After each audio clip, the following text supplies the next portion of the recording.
Bismillahirrahmanirrahim. Euzu billahi mineşşeytanirracim. Bismillahirrahmanirrahim. Elhamdülillahi Rabbil alemin. Esselatu vesselamu ala Resulina Muhammedin ve ala alihi ve ashabihi ve etba'ihi ve sellem. Okay, inshallah, we are starting.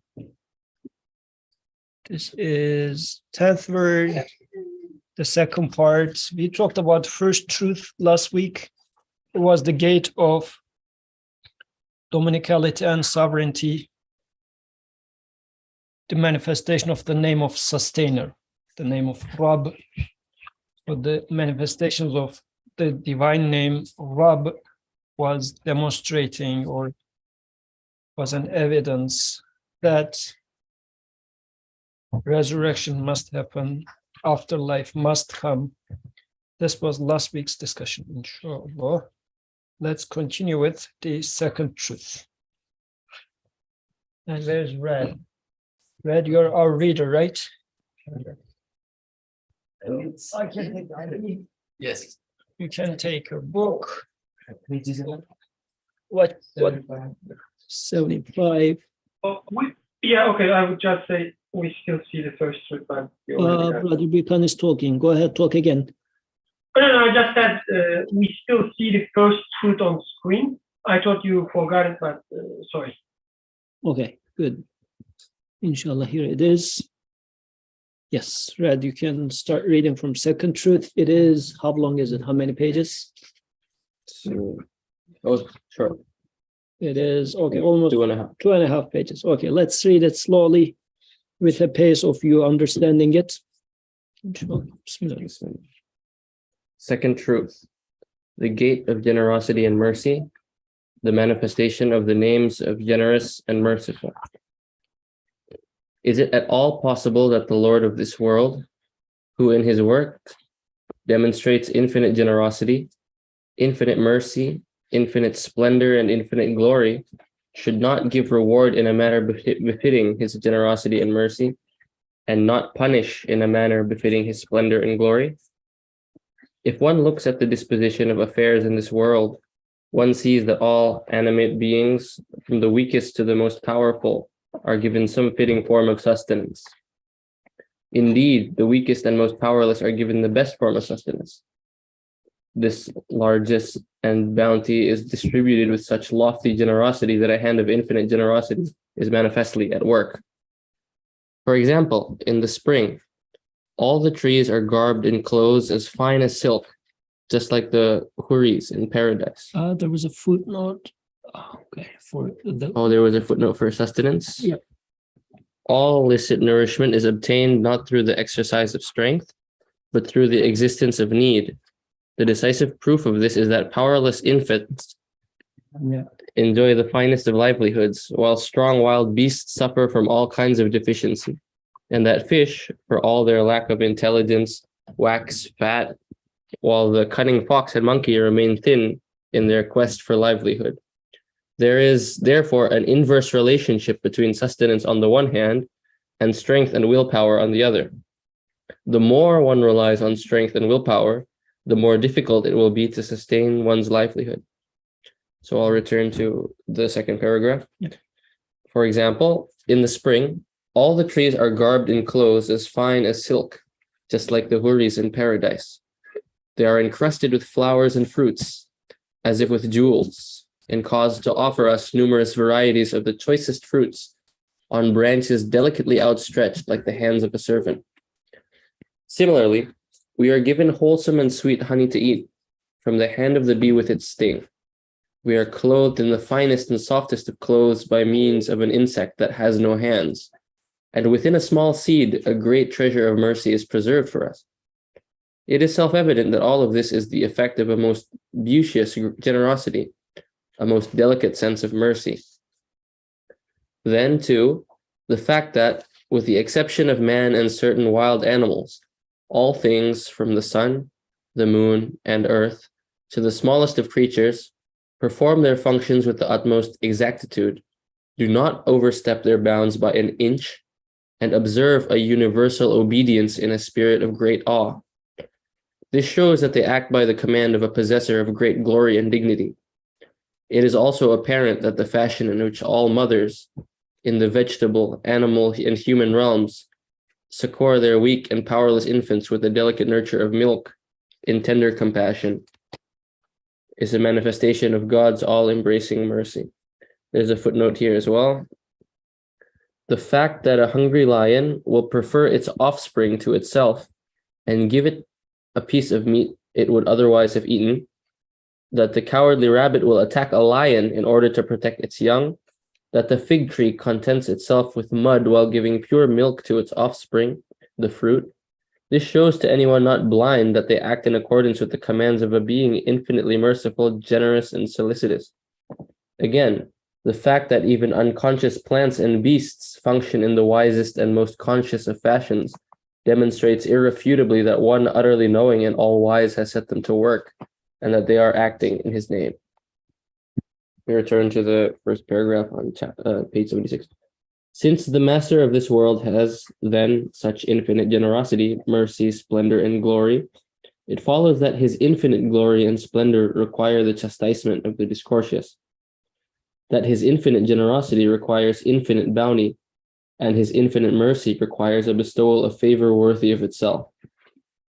Now, in this transitory world and brief life, only a millionth part of all this, like one drop from the ocean, establishes and manifests itself. There must therefore be a realm of blessedness appropriate to that generosity and worthy of that mercy.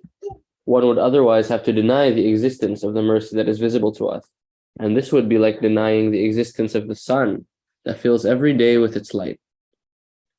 For irrevocable death would transform compassion into disaster, love into affliction, blessing into vengeance, intellect into a tool of misery, and pleasure into pain, so that the very essence of God's mercy would vanish.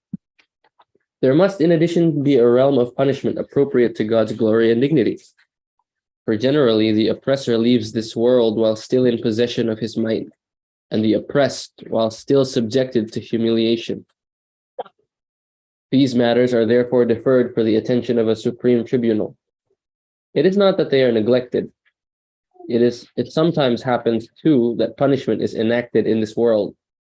The torments suffered by disobedient and rebellious peoples in previous centuries show that man is not left to his own devices, and that he is always subject to the blows that God's splendor and majesty may choose to inflict on him.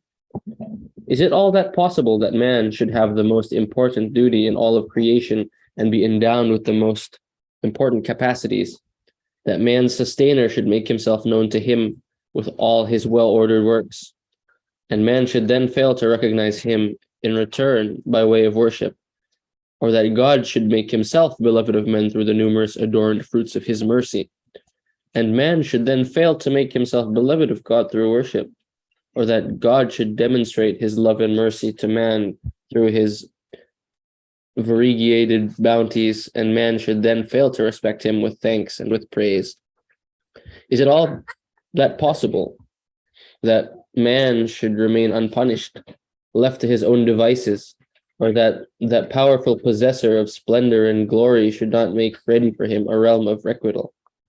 Is it all that possible, on the other hand, that he should not prepare a realm of reward and eternal bliss for those believers who respond to the merciful and compassionate ones, making himself known by recognizing him in faith, to his making himself beloved by loving him in worship, and to his mercy by offering thanks and veneration? That is the end of the second truth, the gate of generosity and mercy. Jazakallah khair. Very beautiful reading. Who wants to summarize What do you guys think? what is going on here?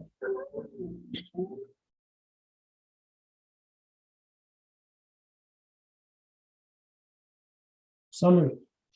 So I can speak a little bit about just the first part. What I think about it or what I understood from it is that I think you brought up a very interesting point here that we really the infinite mercy that God shows us, right? We can see that through reading his creation in his name, in the sense that if you think about like humans, right?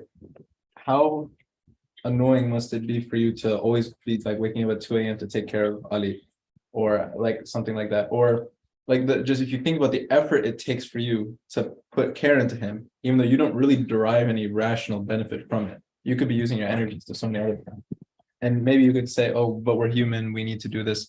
But then think about like animals, right? Like in the animal kingdom, why would a rabbit try and fight a lion to save its kids? You know, like it's kind of crazy if you think about it. But that kind of goes to show that we're not really in control of ourselves in that sense. That if we were really in control of ourselves, we would do what is best for us. That we are acting, or we are compelled to do something, compelled to act with mercy and to show others mercy.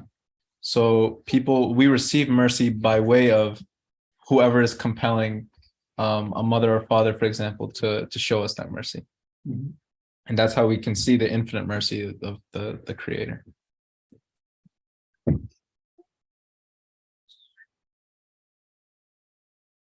Do you agree with that or not? Yeah.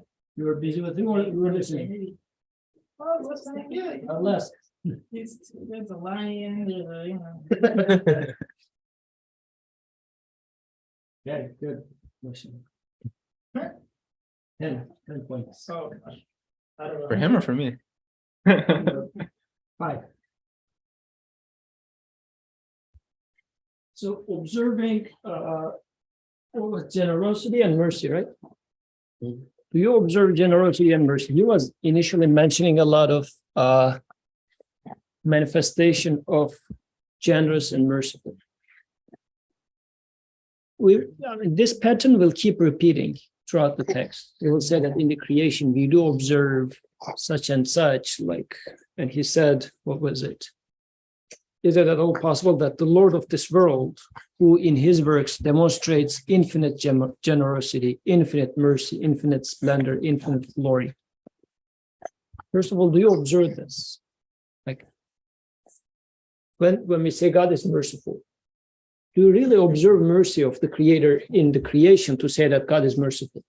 Like it shouldn't be like in Quran, the Creator says he is merciful. This is why I say God is merciful. Do I really agree that God is merciful?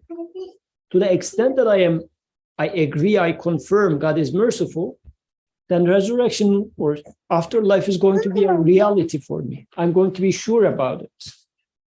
Because author is saying that generosity and mercy of the Creator requires that there must exist an afterlife. Why is that? The part with the transitory world and brief world, like on page 76, it says something like how only a millionth part of all of this establishes. So it's saying that because we as humans can realize the impermanence and I guess how limited what we see in this world is.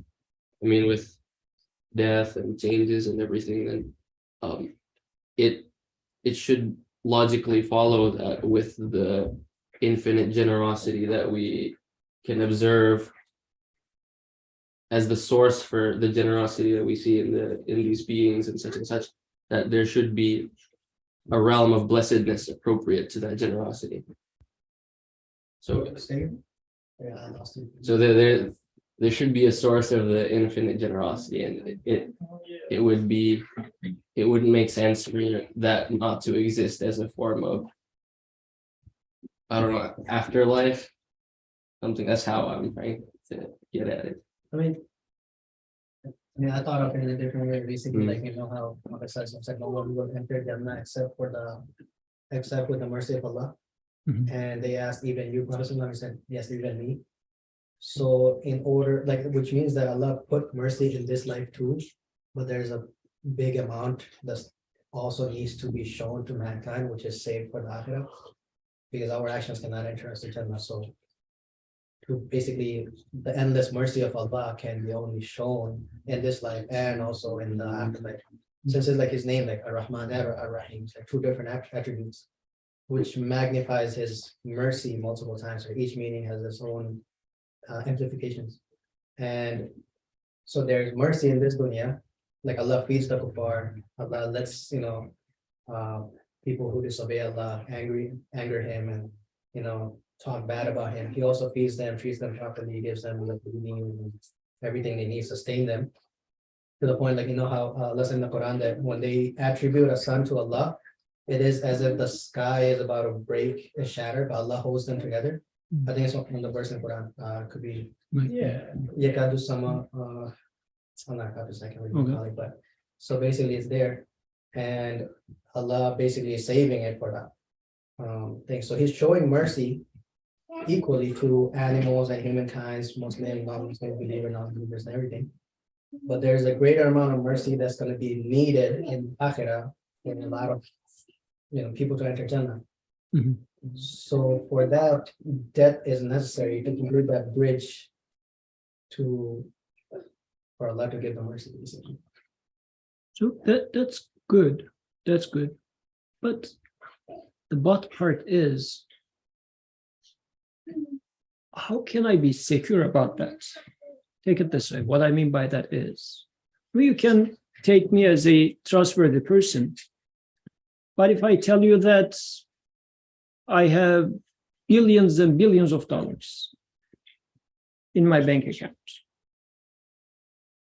I mean, you haven't seen my money, and all you have seen is this small house that I live in, and not much of indication of anything in here that shows that I have that much of money. All you can say is, well, if he says so, it must be so. Like, this is a trustworthy guy. So I guess there must be somewhat of a bank account somewhere, because that much money, he cannot be hiding it anywhere in the small house. Maybe he's hiding it somewhere. But you can only say this to the extent you trust me, right? Why shall you trust me? How much shall you trust me? Maybe you can trust me if I say $100,000, but I say $1 million. Let's say you trusted me for $1 million. I said $100 million. I believe it. 200? If you say so. There's going to be somewhere after which you will start saying that maybe, maybe not.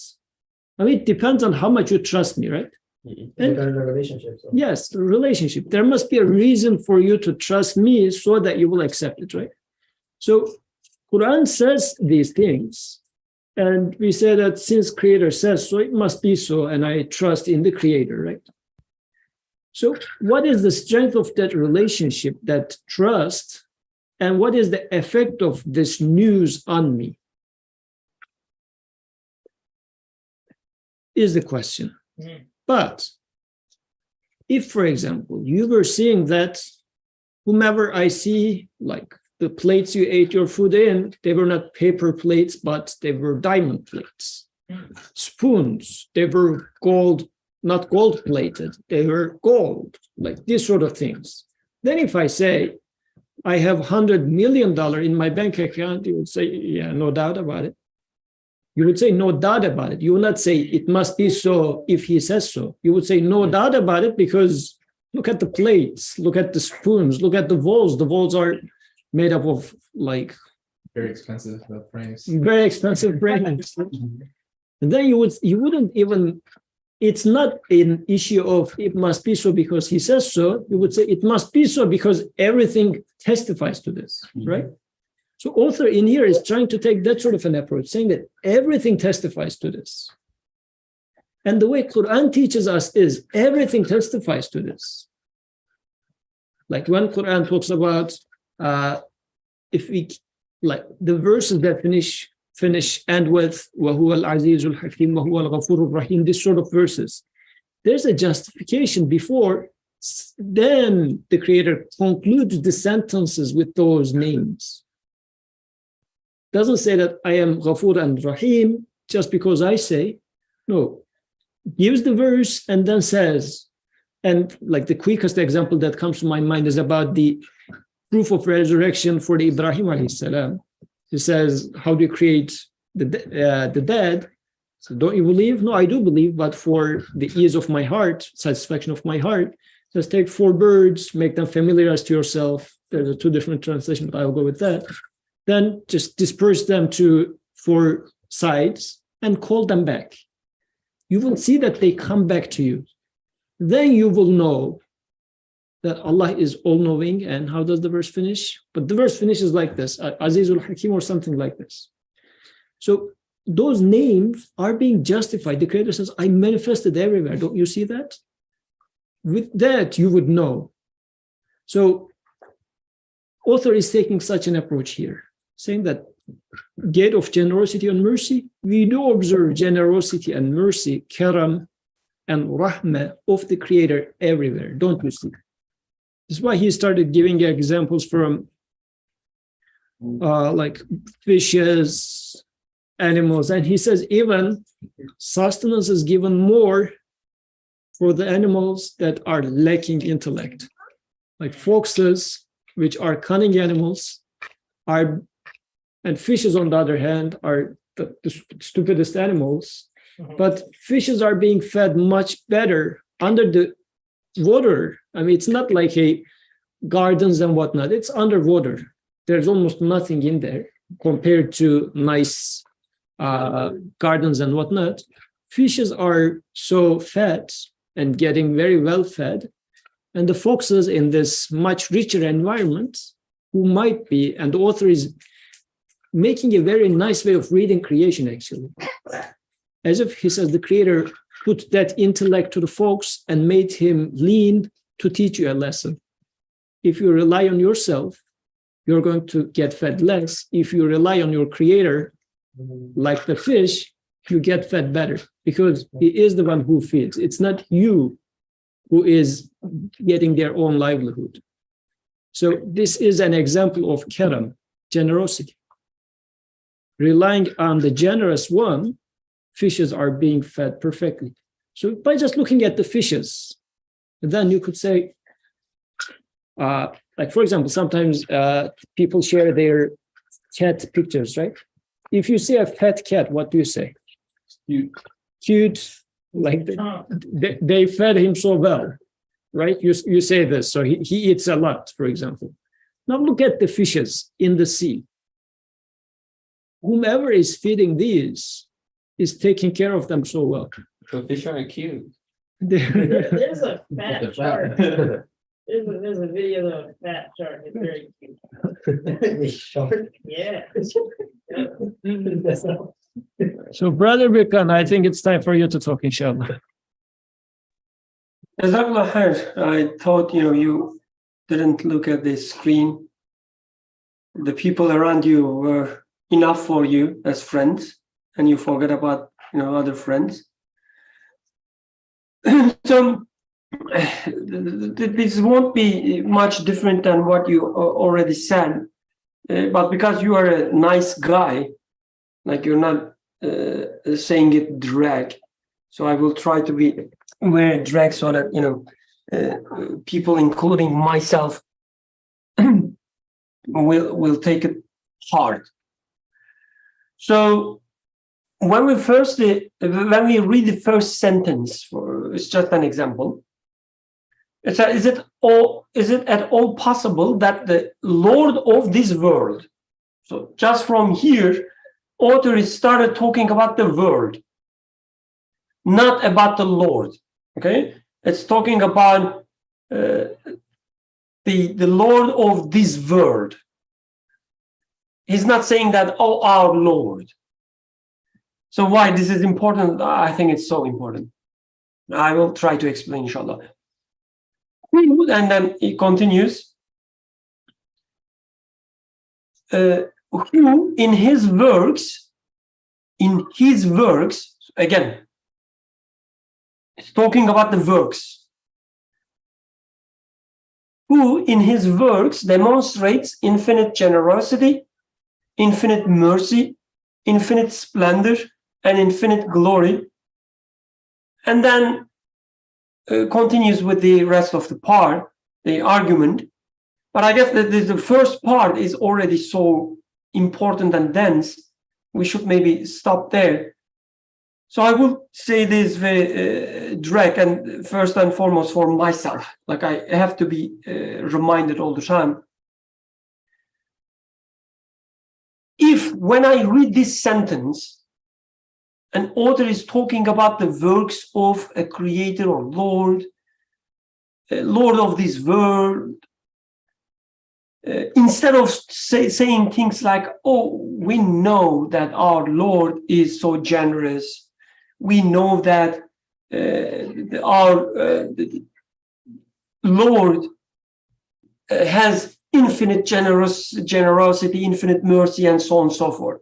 Instead of saying that, when author says, in his works demonstrates infinite generosity, infinite mercy, and so on.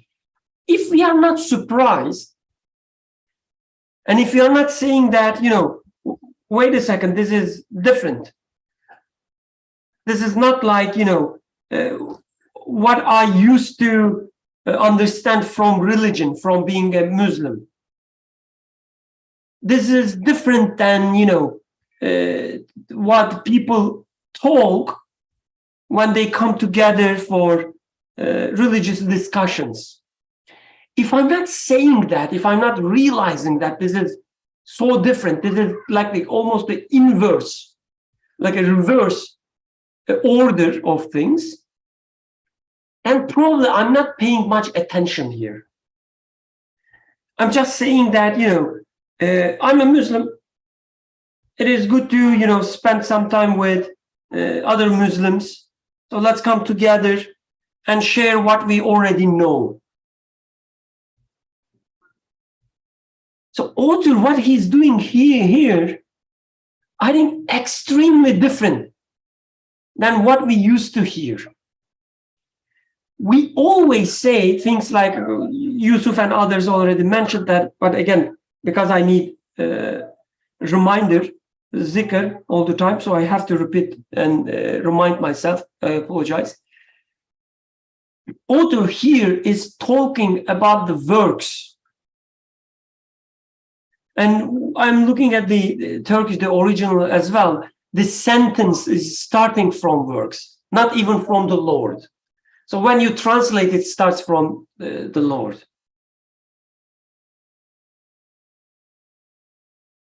It says, the original, is it at all possible that the works that we see in this world, right? It starts like this. So why this is so different? Why this is so important? When we say that God is merciful, you already blocked, like I already blocked myself from gaining some understanding, from increasing my iman, belief.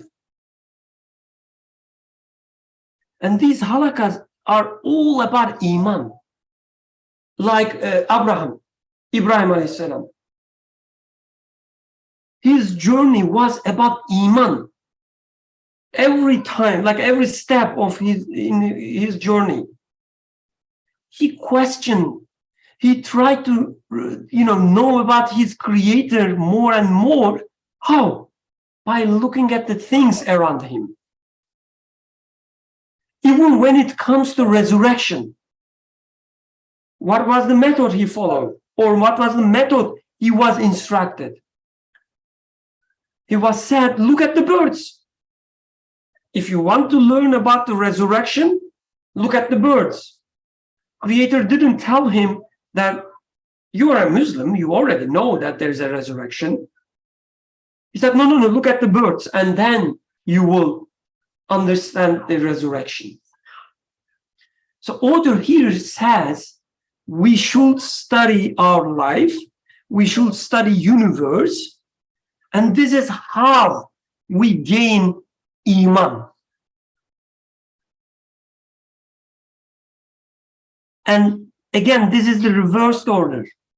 We have to realize this as well. I'm saying this reverse because it's like the reverse of what we used to, but it's actually the right order. You look at the creation, you talk about the spring, you talk about the mothers, you talk about the animals, you talk about the plants, and from them you say, oh, there must be someone who is merciful. What is the reverse of this?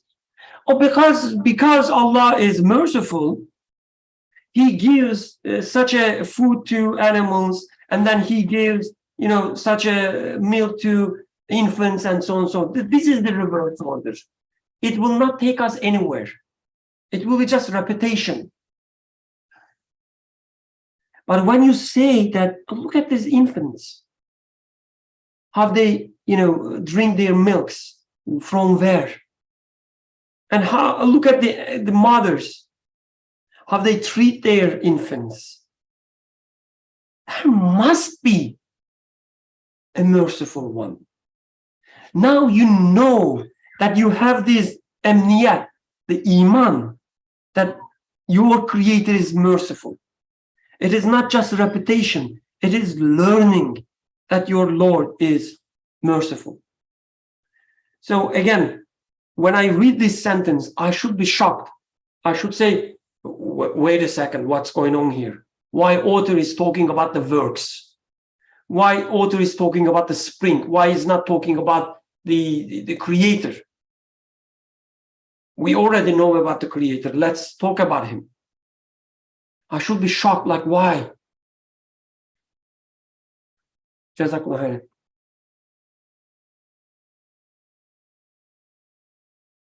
Jazakallah khair, Brother Birkan. Since you're not here, you are comfortably talking. If you were here, you would not be able to leave this room. Like, people are looking so angrily at the computer now. How dare Birkan speaks like that? What do you guys think? How dare he? If you are not shocked, then Birkan is just saying that something is wrong with you. Are you guys shocked, or you accept that something is wrong with you? What's going on? What's your? He stayed home today. Yeah. The cover up. Yeah. What do you think? Is this a new approach? Is this something like shocking as Birkan is inviting you to be? Or is it just, well, another method? Or even maybe it's not, is it a Quranic method, or just this guy came up with that? Birkanic method? Birkanic method, yeah. What do you think? What do you think? Well, no, because it's the same method that Prophet Ibrahim used, right? Same method. So if you can speak up, yeah. Yeah, speak up a little bit, yeah.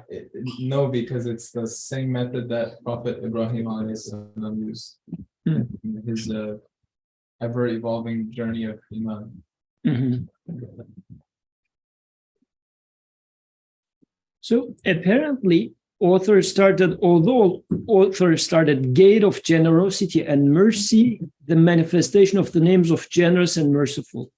Like, this single sentence is really the summary of the thing, but it says the gate of generosity and mercy. Like, from a door, from a gate, you enter to something. Gate is the thing that welcomes you into a palace, right? The author says the gate of generosity and mercy. We will see generosity, we will see mercy, then we will enter to the palace of generous and merciful as the names of the Creator. Like, how do you know God is merciful? How do you know God is generous? This is the truth that we will reach. But how do you reach that result? Through observing generosity and mercy in the creation. If you don't see riches in my house and you just say, oh, Yusuf is a rich guy, how do you know?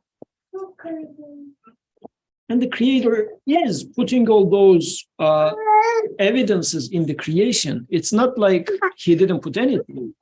The whole creation is speaking, actually.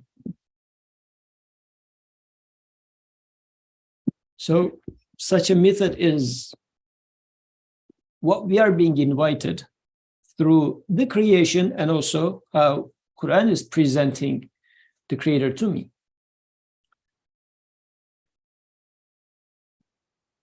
So the challenge is to attribute those attributes to the Creator and not the Creator. Yes, very good. Give an example. Would you like to give an example for that? What does it mean to attribute those things to the creator, not to the creation. Give a good example. Well, give a bad example first. Like the wrong way Yeah. of attribution. Yeah. Somebody's being kind to me and I say, this person is just a great person. That's their kindness is because they're so, this person's so amazing. It's all them. Versus this person is kind to me because has created the conditions for this person to come into my life and to express those feelings. I cannot hear much, to be honest. I don't know about Suhail and Hatice, but I can only hear Yusuf. It wasn't that great of an example.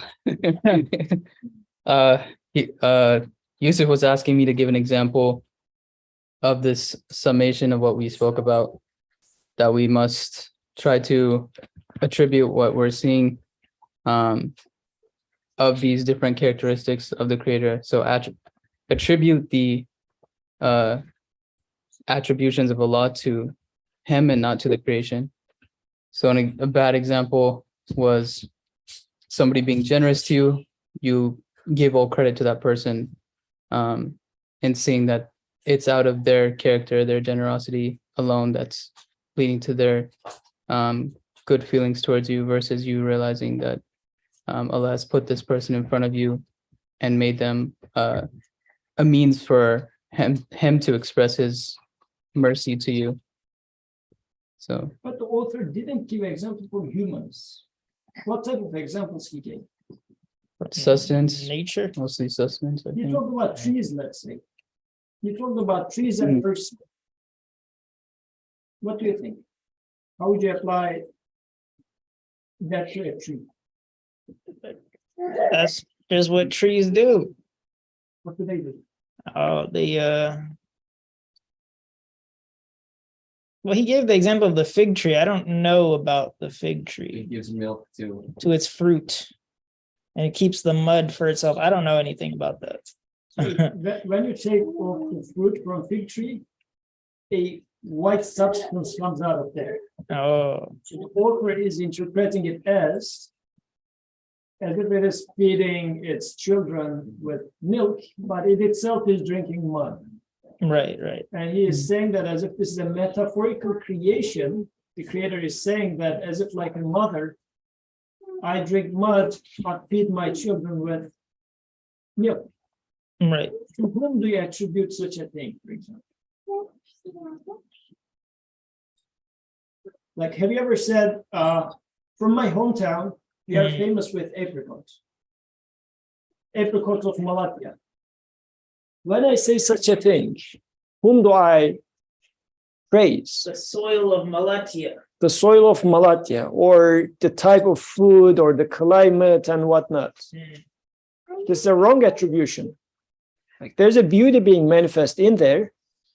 Actually, there are trees, and like for each farmer, he will be proud of one of his trees, saying that, oh, this tree always gives like 100 kilos or 1,000 kilos. I'm so proud of that tree. There's a manifestation there, but I am attributing to the tree. Right? Because when it comes to human, it is even harder. But am I, first of all, able to solve it in a tree? Or am I able to observe it in a tree to properly attribute it to true source? Or do I say, well, farmer's milk is the best, as we were talking in the during the dinner? Oh, it tastes so well if you drink it from the farm, unprocessed milk, right? Where does this tasty milk come from? Oh, such and such farm's cows. Brother Suhail, please go ahead.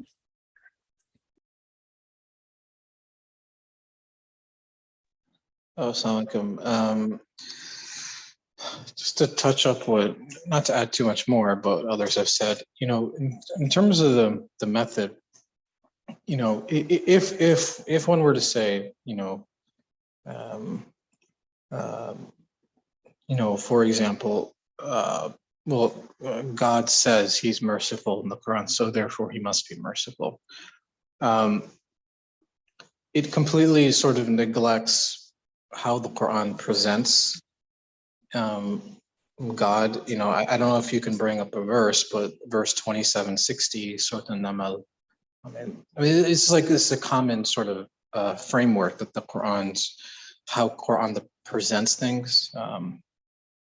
So it says, أَمَّنْ خَلَقَ السَّمَاوَاتِ وَالْأَرْضَ وَأَنزَلَ لَكُم مِّنَ السَّمَاءِ مَاءً فَأَنبَتْنَا بِهِ حَدَائِقَ ذَاتَ بَهْجَةٍ مَا كَانَ لَكُمْ أَن تُنبِتُوا شَجَرَهَا آلِهٌ مَعَ اللَّهِ بَلْ هُمْ قَوْمٌ يَعْدِلُونَ. So is he who created the heavens and the earth and sent down for you rain from the sky, causing to grow thereby gardens of joyful beauty, which you could not have grown the trees thereof? Is there a deity with God?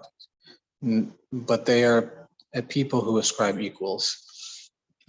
So it's like questioning, provoking the intellect and using what's out there in the world. Because what else is the point of the world then? If I just say, oh, there's the Quran and that's it, that's all I need, I don't understand the point of the world then. One is really saying, and this is like, not to go into like history, but classical theologians, for example, I think we've talked about before that, resurrection is only known through the Quran, and you can never sort of understand it otherwise. So what's the point of even using the world then if I can't know anything outside of the Quran? Like, there's no point to even the vast cosmos and everything it contains. And instead, Quran presents itself, like, I know we emphasize a lot, but more so as sort of a transcription, a manual, a guidebook, guidance to try to understand the world in a provoking manner, in a thought-provoking manner. So not saying this is how it is, asking, can it be anything else other than what I'm saying here, as the verse points out. So it's very interesting. The Quran is very interesting, unlike any other scripture out there in the world, in that it doesn't tell you need to think this. It says, if you think about it, can it be anything other than this? So it's very, in some sense, very sort of, even though they say there's a sort of divine condescension, but yes, there is, in the sense that, you have an absolute source or creator talking to man. But when you read it, there's nothing condescending about it. In fact, it's very appropriate to man's intellect, his ability to think and to feel and to reason. And there are many numerous examples of this in the Quran, where it will start off with, pointing out something in the world and then going to, is not your Lord most generous or most merciful, or your Lord is most powerful or all knowing and all powerful or all wise or all merciful, et cetera, et cetera, et cetera. So, because that's the only way I can actually appreciate, as Yusuf was mentioning, like, mercy doesn't mean anything, or generosity doesn't mean anything in a vacuum. Like, I don't know what those things are in a vacuum. I can't just conceive of those in my mind, except I have something external to me. Maybe I shouldn't say external, but something in the world, even within me, that I can actually recognize mercy. Like, it doesn't happen in a vacuum. That's how the universe is constructed, or man is made, in that I can know something, but I can only know it after I experience it, or after I sort of am exposed to it. So I don't know maybe language until I'm exposed to it. It's not like I couldn't know it, but it's there. And I can't conceive of it in a vacuum, except that I have an experience of language, or really anything that's knowledge. Same thing goes with any sort of experience, any sort of quality out there: mercy, compassion, generosity, splendor, magnificence, dominion. These don't happen in the vacuum, and these aren't taught to me by the Quran per se. They are made known to me by the Quran, showing that, do you see these things in the world?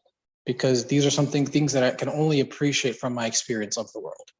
The Quran doesn't teach me that there is generosity per se. It teaches me that, how can you attribute generosity to things themselves, or beauty to things themselves? Because it's something within man to recognize, and he needs the world to recognize it. he needs to be exposed to it. And that's the purpose of the world, to read, to try to to understand these things. And then guidance comes and says, well, then why are you attributing it to these things? Can they really do, like the trees, can they actually do any of this stuff on their own?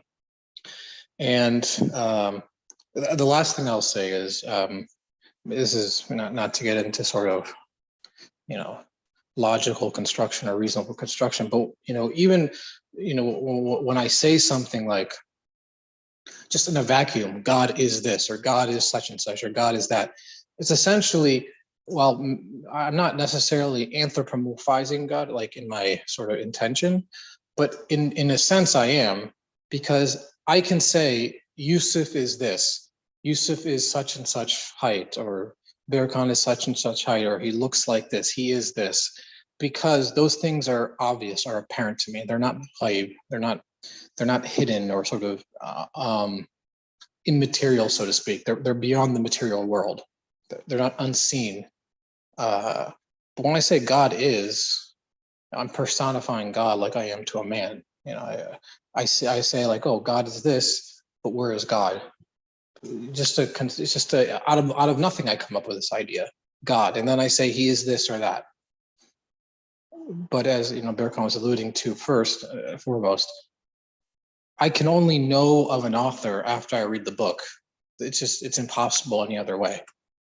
So after I read the book, then I know that there must be an author, and whatever qualities I observe that I can, see in this book, then I can only attribute it to that author. So that is not some sort of Berkan, I don't think is, being an innovator here by coming up with a sort of methodology. It's Quranic, it's human. And it's Quranic because it's human. And it's human because it pertains to the world. Like this is the Sharia, if you want to put it that way. The law of the world, the law of existence, the law of being. This is Sunnatullah, this is how God creates. It can't be any other way else. How else would I be able to know an absolute source then? So those are just my 2 cents. Jazakallah khair. You see, online people are speaking so black and white because they know that they're not going to be beaten. Right? Yeah, I have to be careful with my words here. There are a lot of gentlemen here. So, yeah, Jazakallah khair. This is correct. And the verse that I was just talking about before, or Brother Bikram was talking about before, about this birds, like Ibrahim alayhi salam, be asking about resurrection. This verse finishes, وَعَلَمُوا أَنَّ اللَّهَ عَزِيزٌ حَكِيمٌ. Then you will know, that Allah is Aziz and Hakim. So it's like 4 lines in the screen. It's a long verse describing a procedure to Ibrahim alayhi salam and saying that once you realize this, you will find an answer to your question about how do you resurrect the dead. Then you will know through this procedure your creator is Aziz and Hakim, and the one who is Aziz and Hakim because of what is studied in it. And we will see an interpretation of this verse actually in the upcoming discussions. This is an evidence in your life to say that, whoa, I mean, this guy has golden plates. Definitely he has $1 billion in his account, sort of a thing. That sort of a security you will have saying that definitely there must exist a resurrection. Okay. So I'll be going through the text. Assalamu alaikum. You can always make a comment, like, don't feel like these guys, like, if they beat it, they will beat me.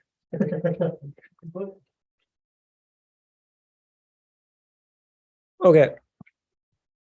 So is it at all possible that the Lord of this world, so I will be reading it a little quick, so if you can follow from your book.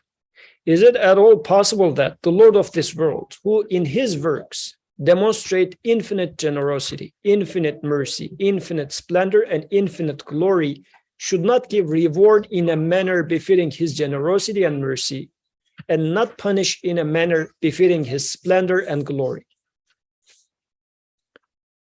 So as if the author first establishes through manifestation of mercy that the owner of this universe is infinitely merciful. And such an infinitely merciful one, would it be possible that he is not going to act according to such a mercy? So this is the reasoning. But how did I arrive to the conclusion of a merciful creator? Everywhere speaks about it. Or does it? We need to put a question mark. If one looks at the disposition of affairs in this world, one sees that all animate beings, from the weakest to the most powerful, are given some fitting form of sustenance.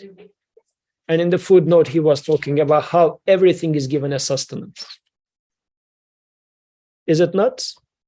Like even every single cell of my body is being fed individually. I feel like it's only me that's being fed, but actually I am consisting of multiple lives here. All cell is a living entity, and all of them are being fed individually. All the animals, all the birds, or the insects, they are being fed, they are being provided. Who is their provider? So it is such a, if you like, banquet is manifest. If you look at the creation, such a big banquet every day, so many things are being fed. And everybody is being provided with their proper food. Like it's not like one type of food as it is in the army. So today, what is in the food? Oh yeah, it is as Birkan feeds us with the same food every week, right? So also in army, there are, let's say, 50,000 people, one type of food. It's not like, oh, I don't like this. Either you eat it or you are going to be hungry for the day. Look at the creation. Birds, every bird has different types of food. Insects have different type of food. My cells, like whatever my eye needs is different than whatever my neurons are in need of. Every single one of them being fed with what they need. And this is happening everywhere. So such a generosity, such a careful generosity is at play. Except, Yusuf, you said it's happening everywhere except in your stomach next week. You are not getting any food. Okay, Jazakallah khair, yes. Okay, indeed, the weakest and most powerless are given the best form of sustenance. This largesse and bounty is distributed with such lofty generosity that a hand of infinite generosity is manifestly at work. And for that, I need to really train my eyes to read creation like this, or read existence like this, to see that, oh, everything is being provided so beautifully. That's only nature. Like how such weakest form gets like the best form of sustenance. That's only in nature, because if you look at humans, poor people don't get the best form of food. I Well, it disagree. depends. I don't work hard at all.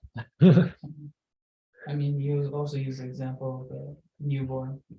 Newborn Who babies, was immediately, given all the attention, care, love. yeah. And CEOs of top companies are college, they quitted college, whatever. Like they didn't get PhDs. I don't know. Like I do observe this in my life actually. And in my personal life, the more I experienced this one was in all the tests, all the exams that I take, like there are 4 topics, let's say, I so much proud of my math and physics skills. I get the lowest in them. Language skills that I said, well, I don't know, I got the full credit. This was in the university entrance exam. But this happened several times in my life. Whatever I said, I know this, I messed it up. Whatever I said, well, I'm not really sure. I don't rely on myself. I don't trust my skills in that. I score better, sometimes perfect in there. As if the creator says, you think you're good at it? Okay, but you're by yourself now. He says, It could also just be saying something about the humanities and humanities. yeah, in general. That's Okay. I can give that. Okay. STEM, he's biased. Yeah, Atik is thinking that he's not going to be beaten since everybody's going to beat me today. Okay, for example, And this is a good example of how to read. For example, in the spring, all the trees are garbed in clothes as fine as silk, just like the houris in paradise. Like the author is jumping back and forth between metaphor and truth here. Like, what does it have to do with houris? He says, would you like to see houris when you're on earth? Look at the trees in the springtime. They are being clothed with all those beautiful flowers. For what? To attract bees? Like, it's so fine art, these flowers. Like if you go to Kelly Drive in Philadelphia in the springtime, the cherry bloom time, so fine art. Every single flower, every flower has this as if hand painted, so carefully done. What is the point? To attract bees? Those trees don't even give fruit. Like they're just flower trees. What's the point? Somebody is showing his art so carefully, painting. Now the author says, would you like to get an idea about what houris in paradise like? Because houris in paradise are what? They wear 70 layers of cloth, and still you can see their, bone marrows. What sort of a beauty is that? Layer by layer beauty, layer by layer beauty. Look at a tree in the springtime. If you look at it from far, it's beautiful. Get close to it, you see that all those whitish things over there was another layer of beauty. Just get closer, every of those hair-like thing is beauty. Put it under the microscope, another beauty. Layer by layer, Creator puts beauty in this single tree in Kelly Drive.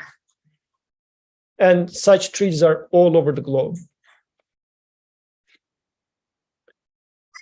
For example, in the spring, all the trees are garbed in clothes as fine as silk, just like the houris in paradise.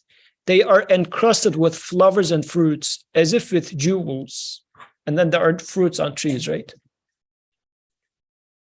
What is the point of those fruits? Well, tree wants to survive.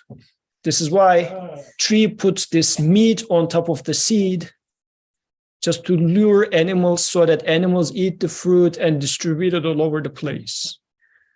What's the point of a tree distributing more if it's going to die at the end of the day? Like, what is the motivation for distributing if we are talking about this act being done by the tree itself? A pointless act, right? Imagine all the trees conquer the whole world. How futile. What's the point? The whole world becomes apricot trees. Haha, so what? It's a beautiful planet. Humans, bro, what's going on? So- Trees. So it sounds so dumb to me.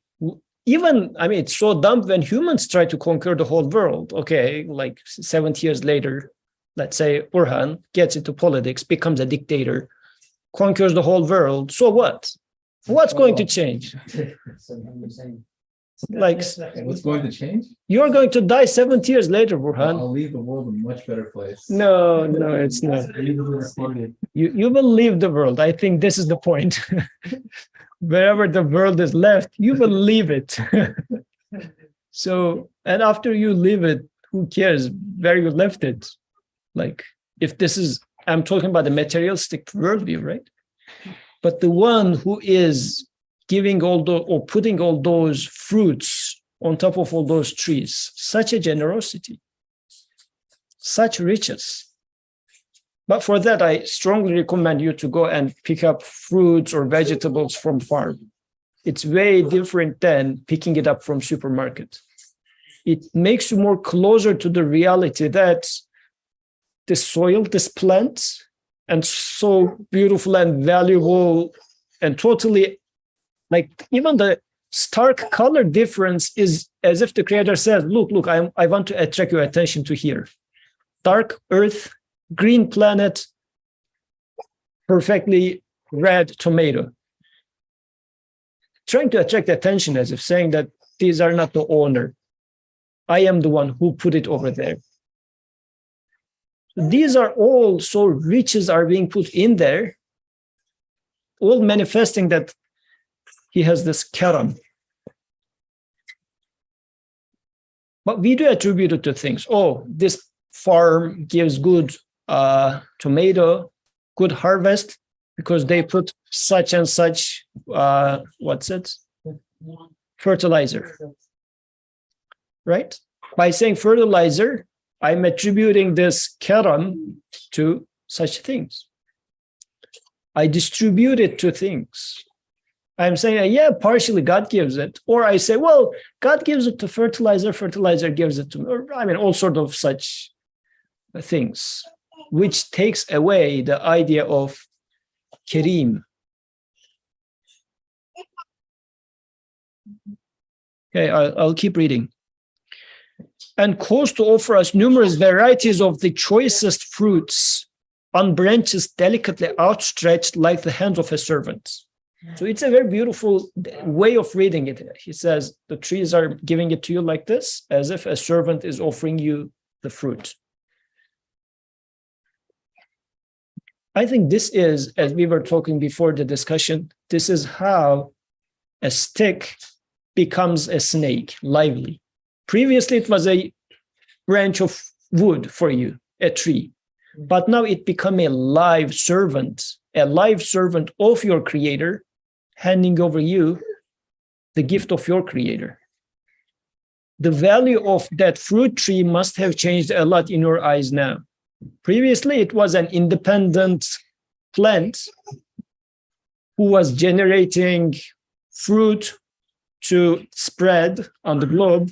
Now it became a servant of your creator who is handing over you the gift of your creator. Such an alive way of reading it. This is how Quran reads it. This is how Musa alayhi salam teaches to read creation to the magicians. Because magicians would say, this plant produces such and such fruit. Musa alayhi salam's perspective is, no, this plant is a servant of the creator. The creator gives the food to its hands or puts it to the tray, and from that tray of that tree, I take it. It's a live servant. Does it sound too poetic but unreal? What do you think? Makes sense. If I read creation like this, now you start tasting paradise. This is why author said, to who is in paradise. Says, you can start getting, if you like, the smell of paradise when you're on earth.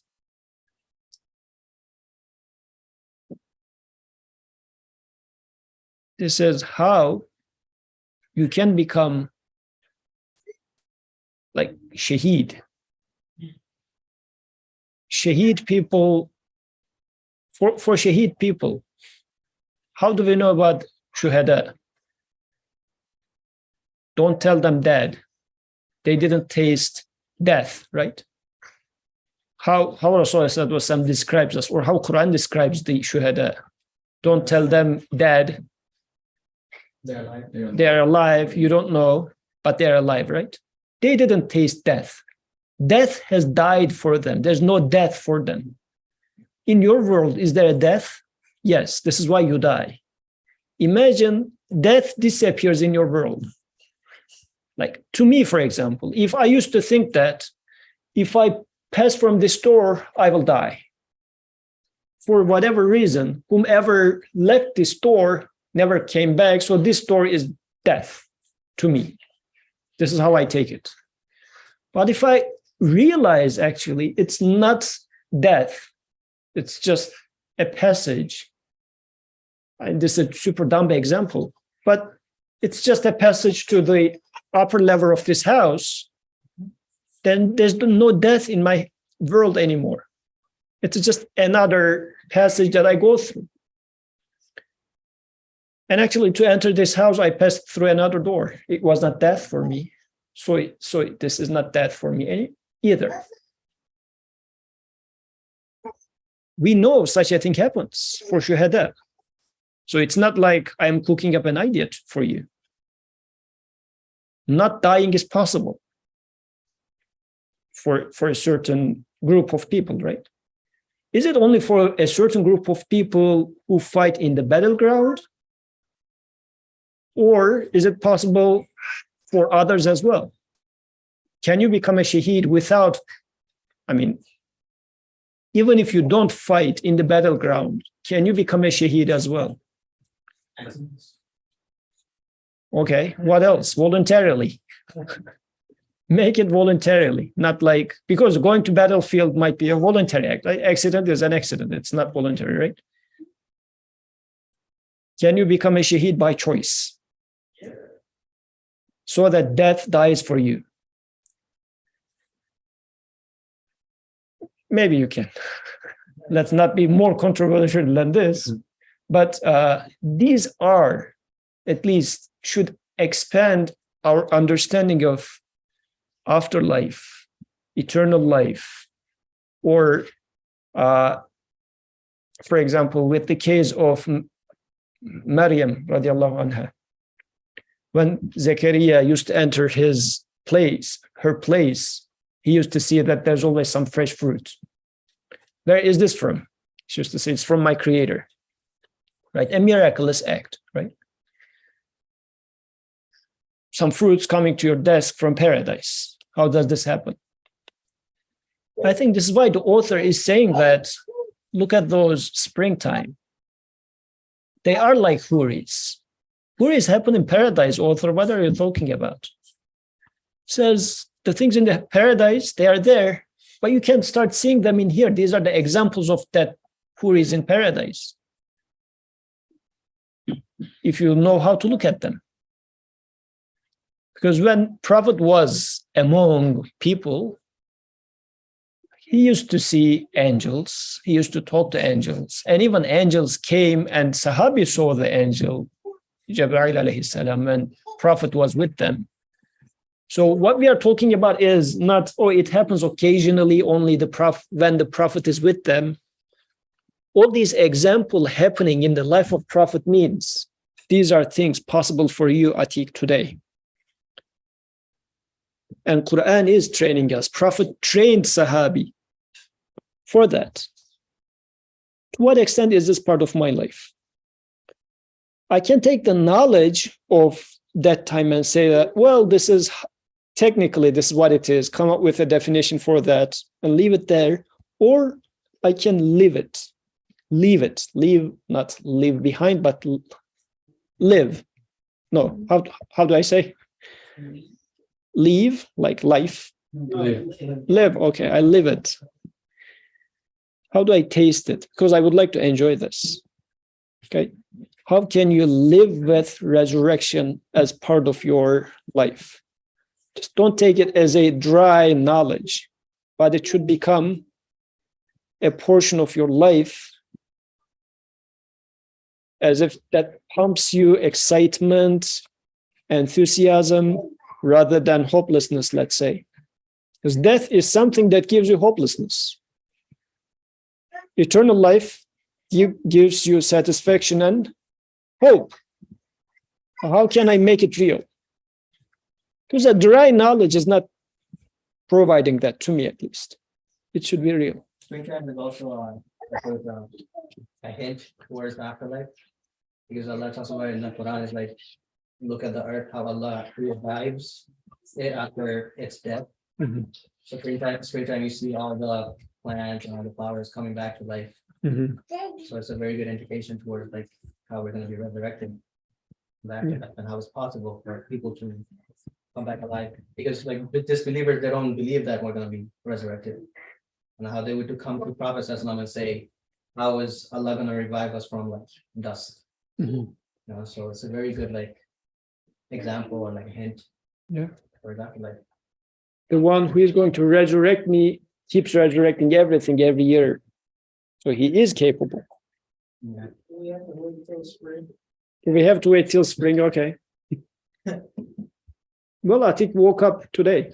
And Yeah, trying to harvest in the winter, bro. I woke up a couple of times. Actually, took a couple of naps Yeah. in between. So you were resurrected multiple times, But I left. right?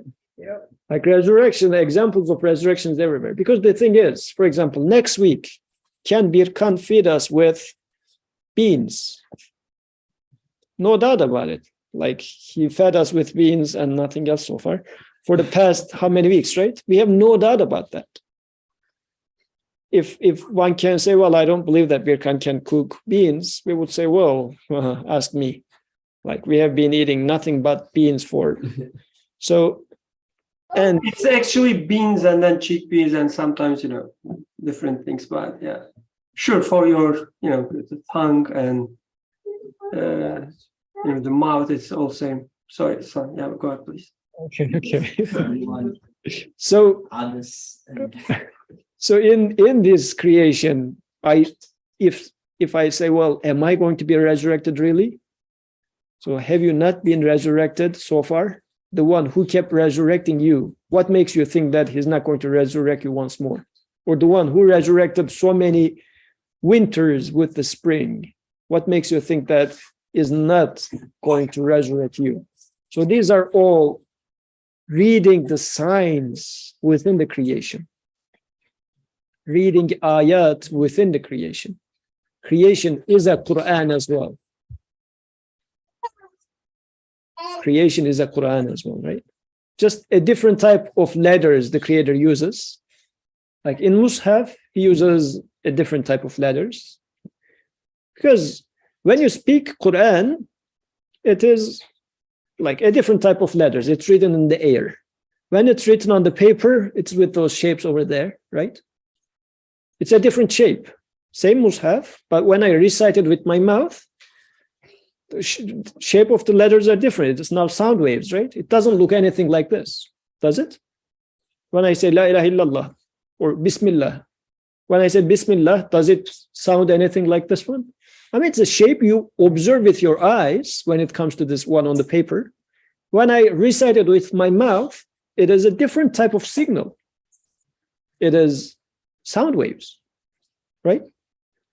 And when you look at the creation and see that a seed, out of a seed comes a tree, it's another Bismillah. Same verse, but this seed says, I am acting in the name of my creator. Such a tiny thing as a fig seed is just this tiny fig seed, right? I carry a large fig tree on my head.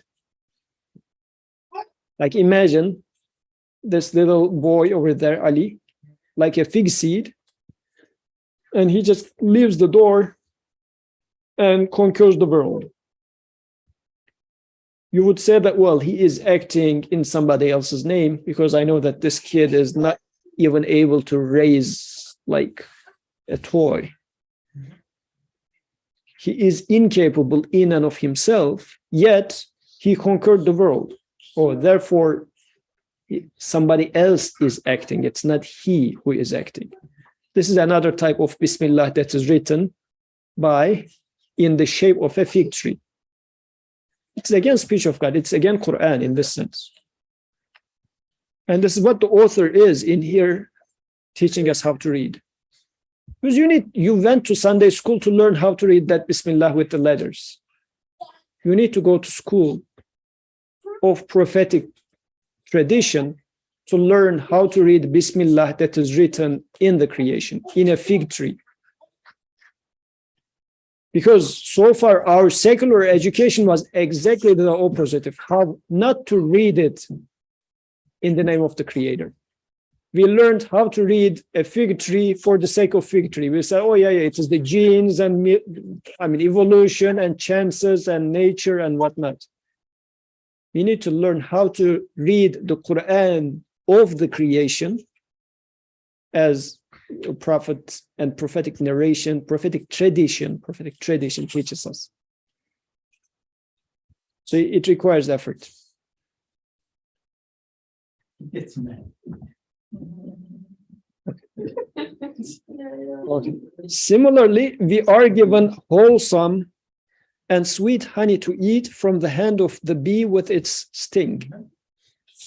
So such a opposites. Honey is given to you from a bee which is a sting. Like as if the creator says, like this animal which can harm you is cooking you the sweetest thing, honey. Why did the creator put those opposites? As if saying that it's not if it was for the bee, he would have sting you. I am the one who is feeding you. Because if you look at the animal itself, when you get close to its bee hive, right? It's going to sting you. So it's not a friendly animal. It doesn't care about you. It has that sting. As if the creator says, I put that sting over there so that you realize it's not bee who is feeding you. I am the one who is feeding you. We are clothed in the finest and softest of clothes by means of an insect that has no hands. Silk. Silk is produced by an insect, the softest of this cloth. And within a small seed, a great treasure of mercy is preserved for us. It is self-evident. After reading all these, you would say it's so clear, self-evident, that all of this is the effect of a most beauteous generosity, a most delicate sense of mercy. Like after seeing all these, what would you say? So mercy, so generous, so merciful. That's why we need to train ourselves to read those signs.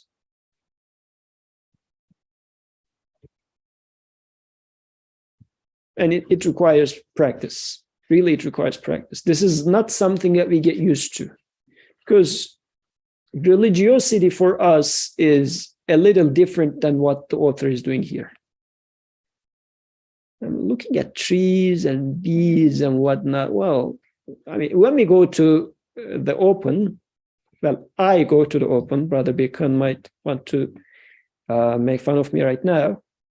I look for an opportunity to make barbecue. Yeah. Not to look at the trees and read the names and signs and whatnot. I go there to make barbecue.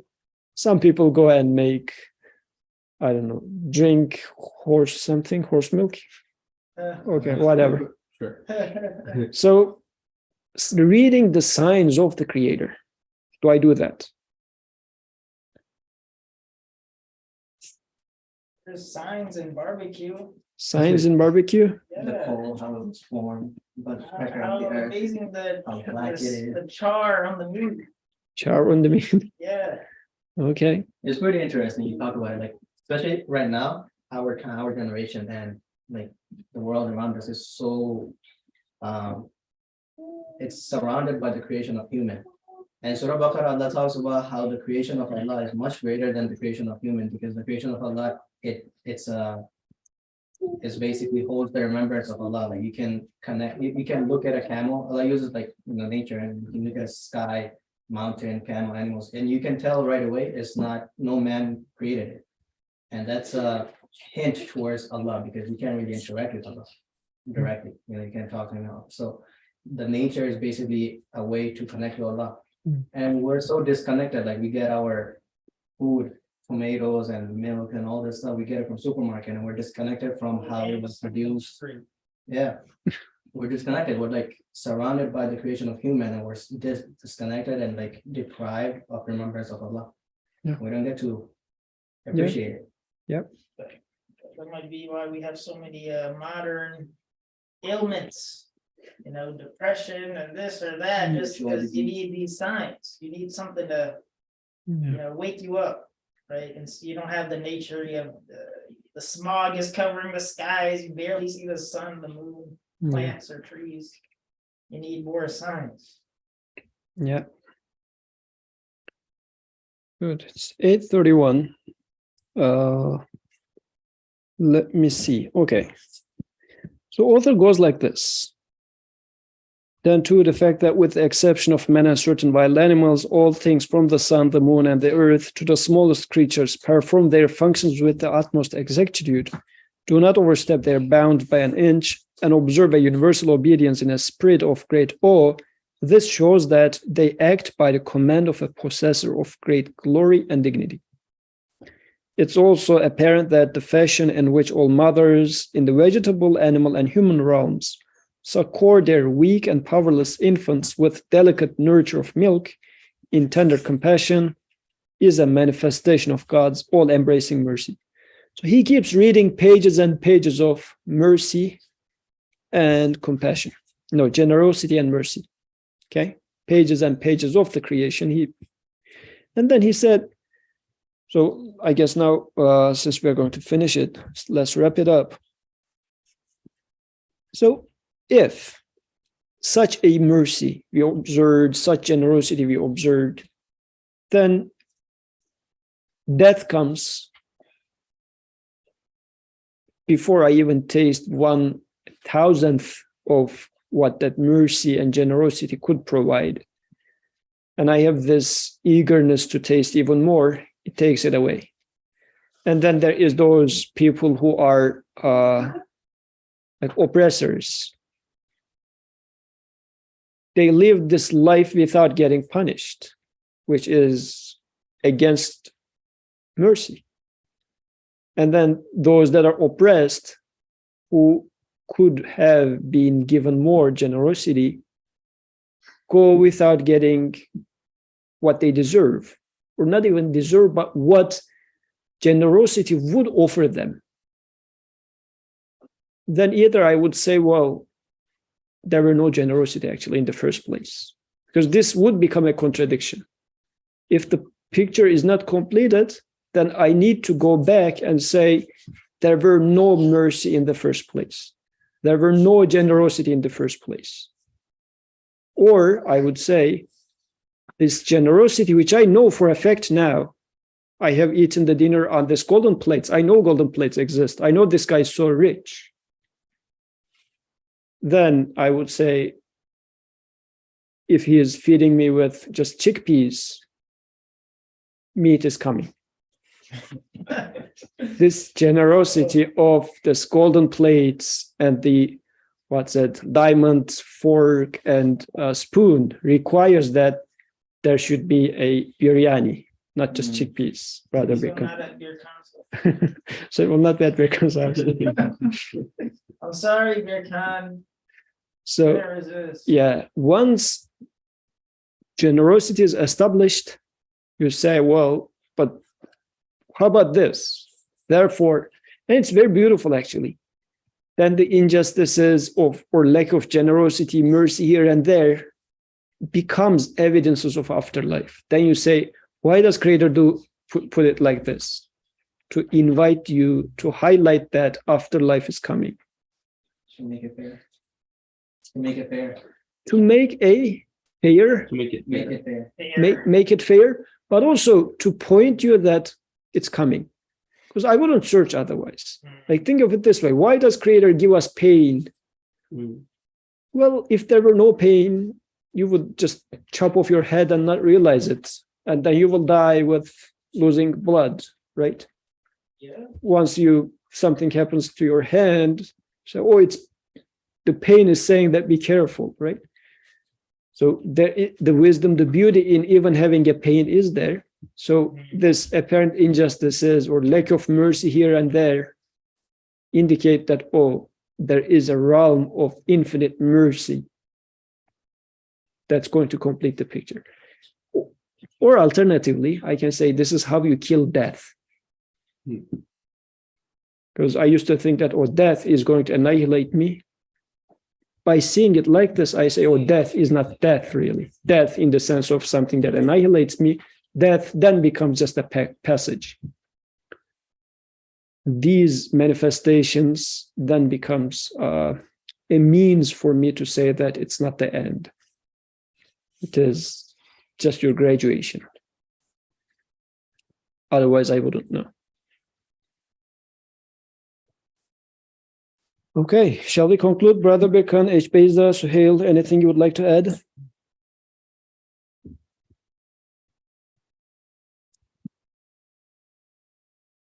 Okay. So the last two paragraphs is just wrapping it up like this. سبحانك لا علم لنا إلا ما علمتنا إنك أنت العليم الحكيم وآخر دعواهم أن الحمد